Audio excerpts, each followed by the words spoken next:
Hello guys, expiry dates பத்தி ஒரு முக்கியமான இன்ஃபர்மேஷன் சொல்றேன். நம்ம டெய்லி யூஸ் பண்ற ப்ராடக்ட்ஸ்ல நிறைய பேர் இதை நோட் பண்றதே கிடையாது.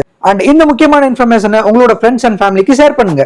மெயினா காஸ்மெட்டிக் ப்ராடக்ட்ஸ்ல எக்ஸ்பைரி டேட்ஸ் மென்ஷன் பண்ணிருப்பாங்க. So most of the people expiry date வர ப்ராடக்ட்ஸை யூஸ் பண்ணலாம்னு தப்பா நினைச்சிட்டு யூஸ் பண்ணிட்டு இருப்பாங்க. பட் அந்த மாதிரி யூஸ் பண்ணவே கூடாது.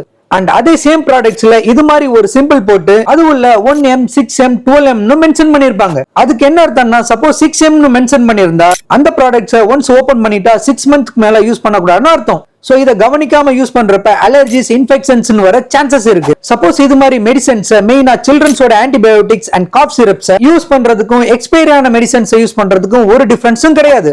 இதுக்கு என்ன ரீசன்னா, ஒன்ஸ் ப்ராடக்ட்ஸை ஓபன் பண்ணதுக்கு அப்புறம் அவுட்டர் என்விரான்மெண்ட்ல கான்டாக்ட் ஆறனால லாங் டைம்க்கு ப்ராடக்ட்டோட குவாலிட்டி ஸ்டேபிளா இருக்காது. சோ கைஸ், இந்த இன்ஃபர்மேஷன் உங்களுக்கு யூஸ்ஃபுல்லா இருந்துச்சா? அண்ட் இந்த மாதிரி யூஸ்ஃபுல்லான மெடிக்கல் ரிலேட்டட் வீடியோஸ் பார்க்கிறதுக்கு மறக்காம என்னோட பேஜை ஃபாலோ பண்ணுங்க. தேங்க்யூ ஃபார் வாட்சிங் மை வீடியோஸ்.